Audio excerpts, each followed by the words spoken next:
alegria, um cumprimento a todos, com a paz do Senhor Jesus. Esse lugar está maravilhoso. A presença de Deus é real neste lugar. Convido os irmãos a abrir as suas Bíblias em Abacuque, no capítulo de número 2, verso de número 4. A parte B do verso de número 4.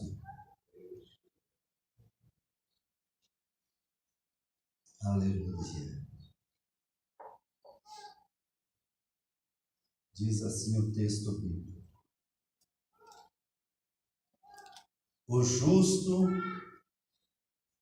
mas o justo pela sua fé viverá. Mas o justo pela sua fé viverá. Tome assento por bondade. Minha alma está alegre por estar na casa do Senhor nesse culto de ceia, poder ver o rosto dos irmãos, dos jovens, adolescentes, crianças, os nossos obreiros, as irmãs do círculo de oração, visitantes, para junto nós adorarmos a Deus, prestarmos o culto de gratidão ao nosso Deus pela salvação da nossa alma, pelo perdão dos nossos pecados, por sermos hoje salvos na pessoa de Jesus Cristo. E a minha alma está alegre, estou louvando a Deus. Esta palavra, há uma semana, ela está dentro do meu coração. O justo viverá pela fé. O justo, pela sua fé, viverá. Quero procurar ser bem sucinto na ministração da palavra de Deus.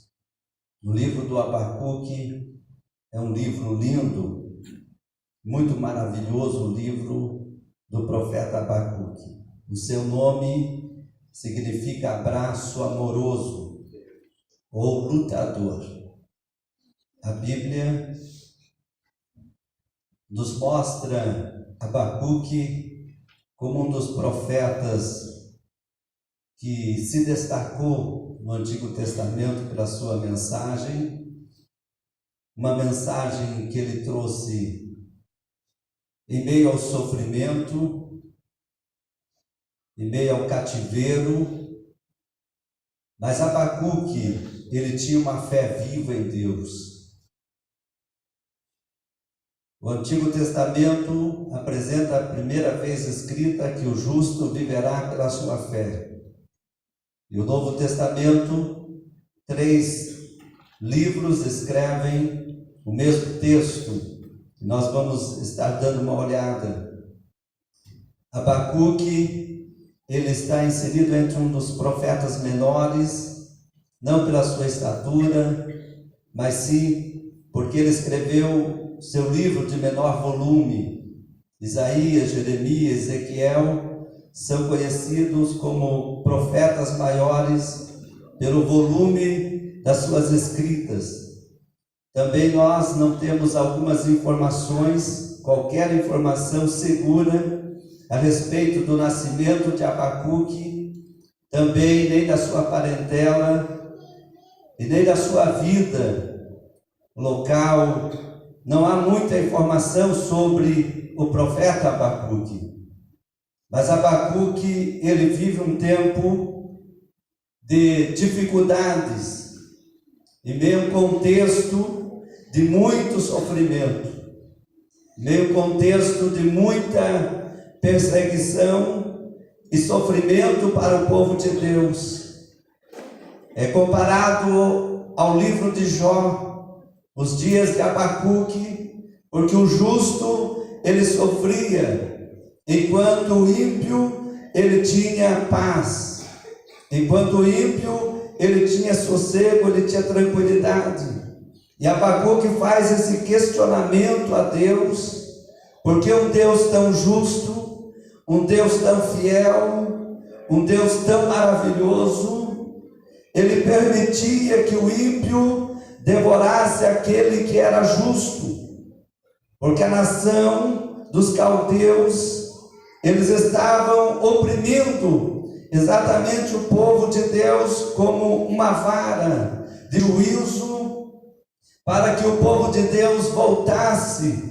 E quando nós olhamos no livro de Abacuque, capítulo 1, verso de número 13, Abacuque escreve, ele questiona Deus e diz assim: tu és tão puro de olhos, que não pode ver o mal, e a opressão não podes contemplar.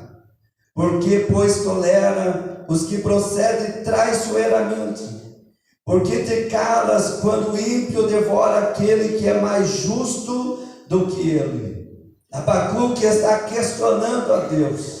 E ele está dizendo: tu és tão puro de olhos, e não podes ver o mal. Mas o mal está instalado nas nossas casas sobre aquele que é justo. E ele está dizendo: aquele que procede traiçoeiramente tu não toleras. E por que te calas quando o ímpio devora aquele que é mais justo do que ele?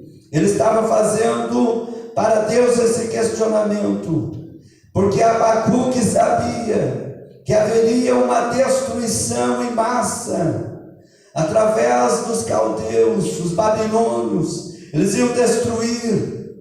Mas quando nós temos esses questionamentos na Bíblia Sagrada, diante disso a resposta mais certa, quando nós vemos o justo sofrendo, o ímpio vivendo em paz, e há um questionamento dentro de nós, quando nós olhamos para os salmos, aquele salmo de Asaf, quando Asaf também faz o questionamento, dizendo que o ímpio prosperava enquanto o justo não podia prosperar. Mas ele disse: até que eu entrei no santuário de Deus e vi o fim do ímpio, então ele disse: para mim bom é aproximar-me de Deus. Quando nós temos esses questionamentos da Bíblia, a resposta certa é que devemos deixar a questão aos cuidados da vontade soberana de Deus, crendo que Ele continua sendo soberano e que o seu próprio modo e no tempo certo Deus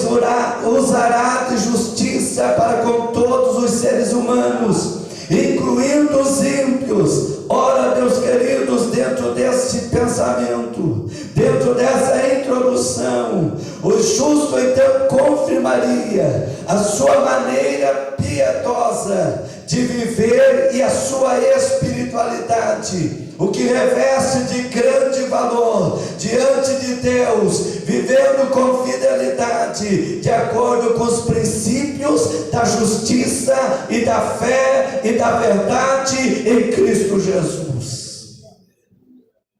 Talvez você possa questionar questões: por que o justo sofre? Por que o justo passa por provação? Por que aquele que serve a Deus tem que chorar amargamente?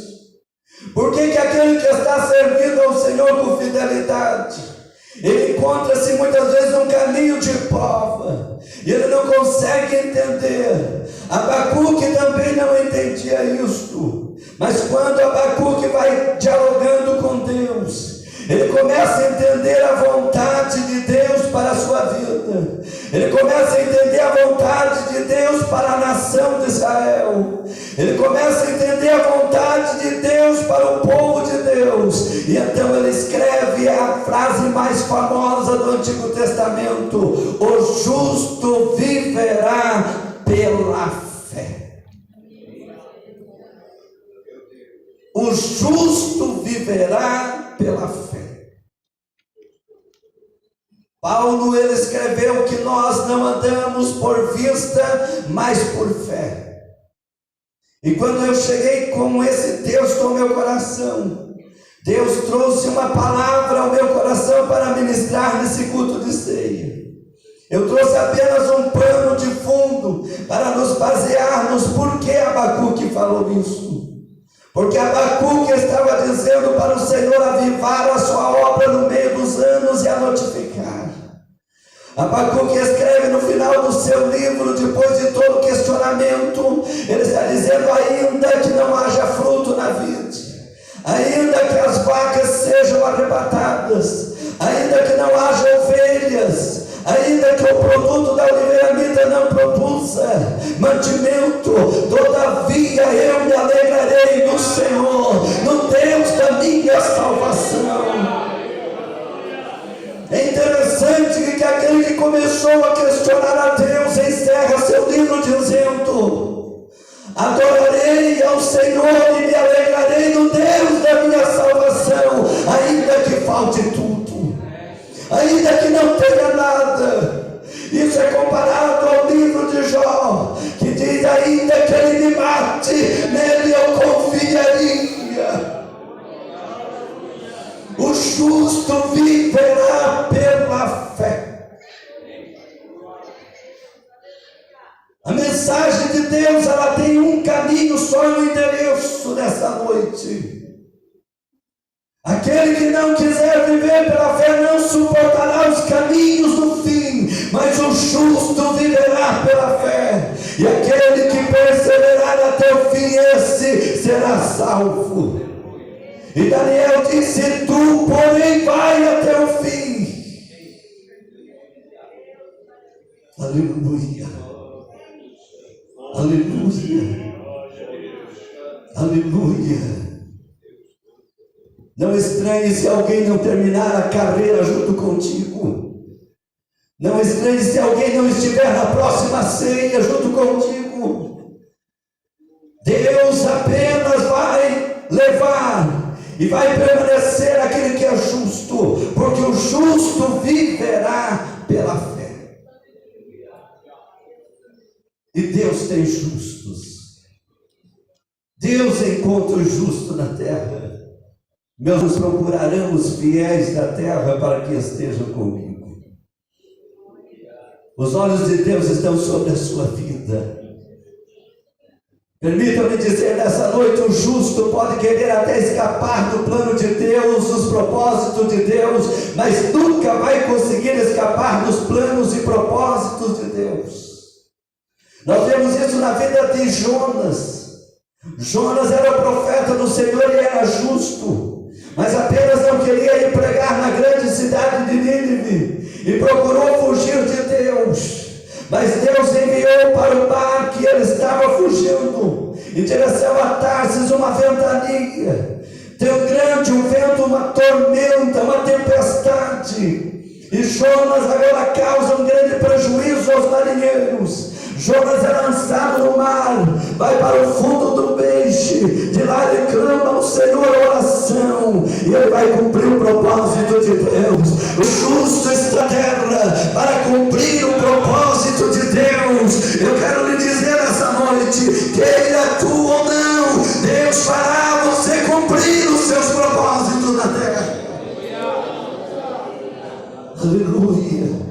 Talvez eu não prego o que eu esbocei aqui, mas o Espírito Santo de Deus vai colocando em minha alma, em meu coração, para ministrar a sua vida.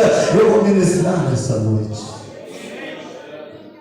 O justo, ele é cuidado pelo Senhor. O justo, ele é perseguido na terra, mas é protegido por Deus dos céus. Quando eu olho para esse texto, e alguns estudiosos, eruditos da Bíblia, eles dizem que a melhor tradução para esse versículo seria: o justo viverá por sua fidelidade. É interessante que o justo, ele passa a luta, ele passa a prova, ele passa a dificuldade, mas ele continua fiel a Deus.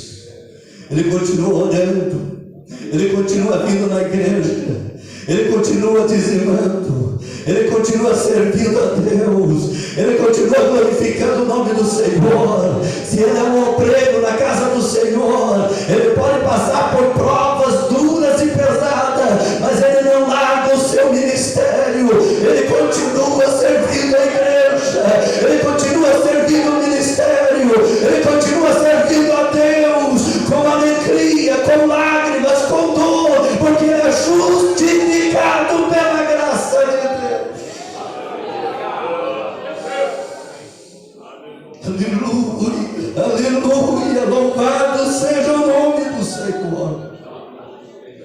Paulo escreve o mesmo texto, e Paulo escreve relacionado com a obra missionária, com o dever do chamado, com o dever de cumprir o seu ministério. E a partir do capítulo 1, versículo 14 ao 17, ele diz assim: eu sou devedor, tanto a gregos como a bárbaros, tanto a sábios como a ignorantes. Assim, quanto está em mim, estou pronto também para anunciar o Evangelho a vós que estáis em Roma, porque não me envergonho do Evangelho de Cristo, porque é poder de Deus para a salvação de todo aquele que crê, primeiro do judeu e também do grego, porque nele se descobre a justiça de Deus, e pela fé, como está escrito, o justo viverá pela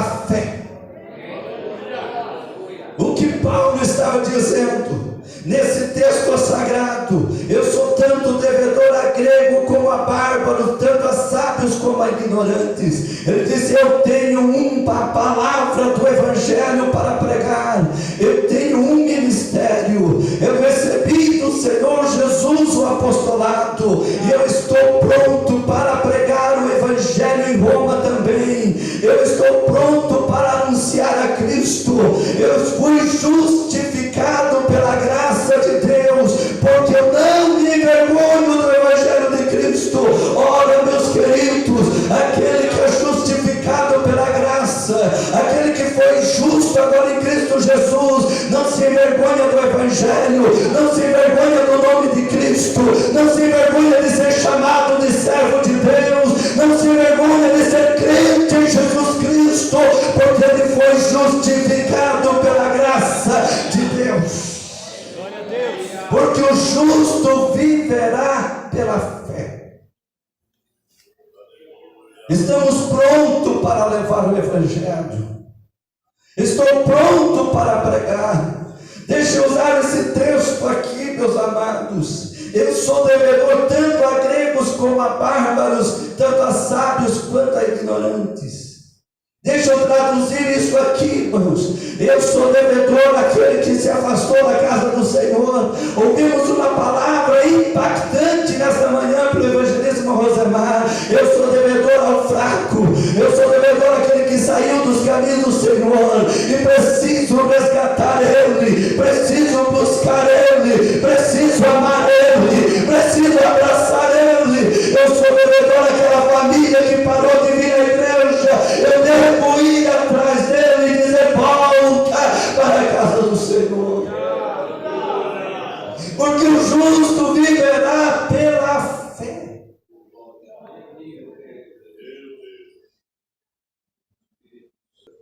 Paulo escreve ainda dizendo, em Gálatas capítulo 3, verso 1, Paulo faz referência a esse assunto também, a justificação dos homens somente pela fé.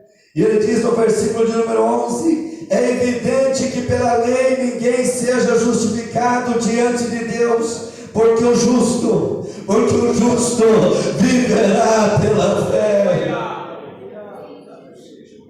Paulo está dizendo: você pode ser cumpridor de toda a lei, mas a tua justificação, a tua salvação é pela fé em Cristo Jesus nosso Senhor. Eu posso ter um caminhão de obras boas e bem feitas e cumprir toda a lei, mas a minha salvação é pela fé em Jesus Cristo.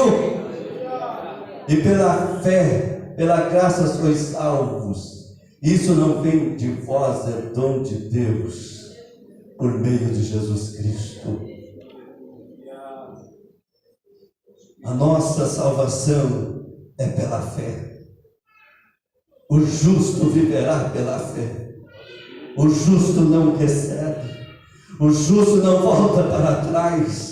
O justo colocou a mão no arado, ele não olha para trás. Ele continua, ele enfrenta, ele vai até o fim, ele não desiste. Deus nessa noite nos chamou aqui nessa noite, nesse culto de Santa Ceia, para dizer: não desista, irmão, não desista, irmã. Deus te chamou para prosseguir. O justo não dá ouvido para fofoqueiro, mentiroso. O justo, ele ouve a voz do Espírito Santo. Ele acredita na palavra de Deus. O justo está servindo ao Senhor. Ele não se desvia nem para a esquerda e nem para a direita. Ele tem uma posição certa. Aleluia. Glória a Deus. Eu sinto já a presença maravilhosa do Espírito Santo nessa reunião.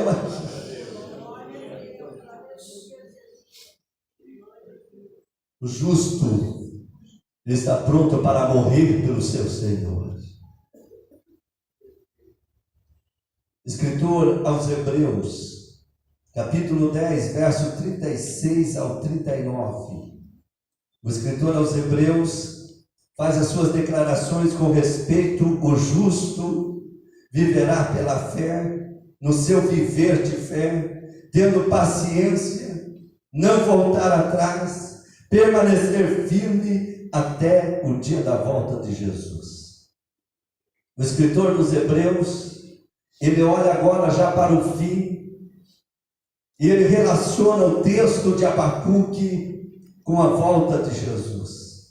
E ele diz assim: porque necessitais de paciência, para que depois de haverdes feito a vontade de Deus, possais alcançar a promessa. Porque ainda um pouquinho de tempo, e o que há de vir virá e não tardará. Mas o justo viverá da fé, e se ele recuar, a minha alma não tem prazer nele. Nós, porém, não somos daqueles que se retiram para a perdição, mas daqueles que creem para a conservação da alma. Que texto maravilhoso! Agora o escritor aos Hebreus, ele já está olhando para a eternidade, ele já está olhando para a volta de Jesus, e ele começa a escrever a sua carta também para o contexto dos irmãos que estavam dispersos, para os irmãos que sofriam, para os irmãos que estavam passando por provas, para os irmãos que estavam passando por dificuldade e perseguições, passando por fome, passando por privações. E ele diz: porque necessitais de paciência. Ele está dizendo: não percam a paciência, meus filhos, porque agora, depois de haver feito a vontade de Deus, possais alcançar a promessa. Irmãos, eu quero lhe dizer nessa noite, nós já caminhamos um longo caminho, não podemos perder a paciência, não podemos perder a nossa salvação, não podemos perder a nossa comunhão com Deus. Nós já fomos cumpridores da vontade de Deus, agora nós estamos aguardando a promessa de Deus, a vinda do nosso Senhor e Salvador Jesus Cristo. Então tenha paciência, é só mais um pouquinho de tempo, e o que há de vir virá e não tardará. Mais um pouquinho de tempo, e as nuvens do céu se abrirão, a voz da trombeta se ouvirá, e Deus arrebatará a sua igreja.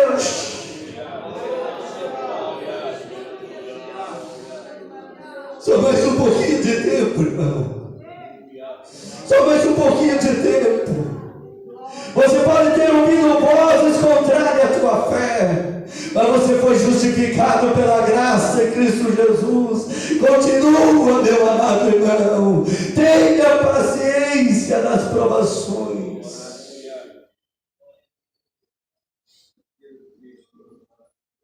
Eu já vou continuar.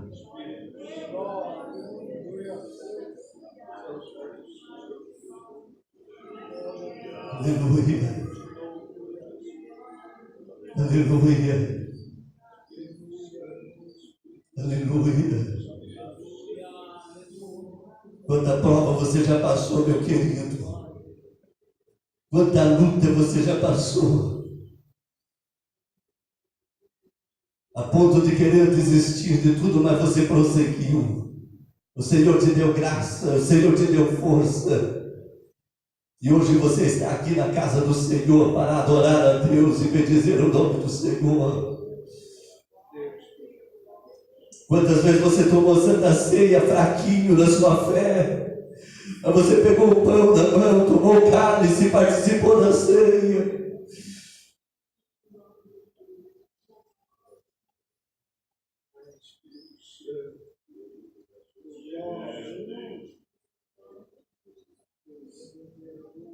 A tua fé te fortaleceu nessa caminhada.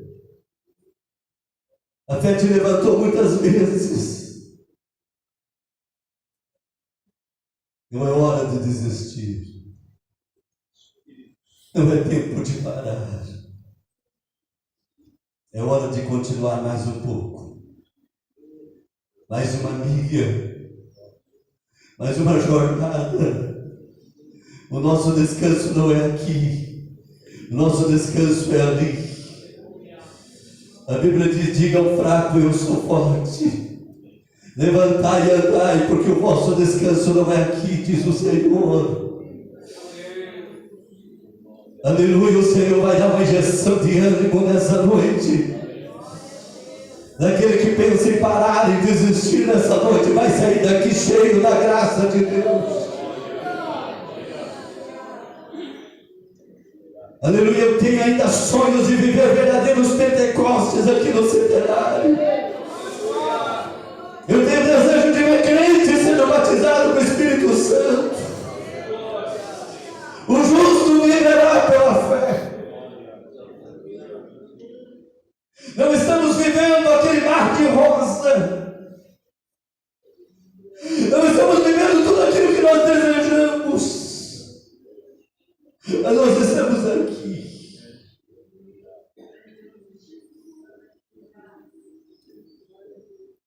No dia que você, eu, nós chegamos nos arrastando aqui dentro desse santuário. Mas sempre há um renovo de Deus para as nossas vidas.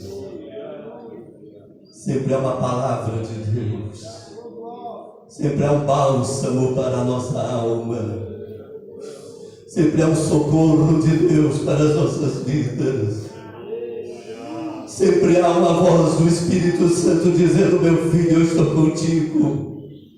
Não temas que eu te ajudo, eu sou teu Deus. Eu te fortaleço, eu te levanto com a destra da minha justiça. O justo viverá pela fé. Aí o texto faz ponto e vírgula, o versículo 38. E se ele recuar, a minha alma não tem prazer nele. Aí o texto termina dizendo: nós, porém, não somos daqueles que se retiram para a perdição, mas daqueles que creem para a conservação da alma. Nós não fomos chamados para recuar. Nós não fomos chamados para desistir. Nós não fomos chamados para negar a cruz. Nós não fomos chamados para negar o nome de Jesus. Nós não fomos chamados para pisar no sangue do Calvário. Nós fomos chamados para glorificar e adorar o nome do Senhor Jesus. Nós não fomos chamados para desistir da Santa Ceia. Nós não fomos chamados para desistir do corpo e do sangue do Senhor Jesus. E o texto diz: se nós recuarmos, o Senhor não terá prazer, não terá alegria na nossa alma. O Senhor não tem prazer na morte do ímpio, mas deseja que o ímpio se arrependa e volte para o Senhor. O Senhor, Ele tem prazer naquele que serve a Ele com dificuldade, dificuldade, com dor, com choro, com lágrimas, mas está servindo a Deus de coração.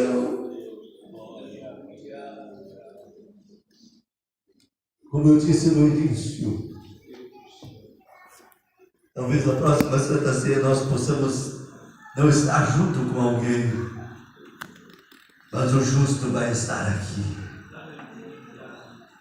Irmãos, não esperemos dias melhores do governo, não esperemos dias melhores da sociedade, não esperemos dias melhores do mundo. O mundo jaz no maligno, mas os que querem viver piamente em Cristo Jesus padecerão perseguição, mas serão salvos, serão livres, serão arrebatados, estarão com o Senhor para todo sempre, na glória, descansando com Deus. Você foi marcado pela graça de Deus, e sobre a sua vida repousa o Espírito Santo do Senhor para te fortalecer e te dar graça. O justo viverá pela fé.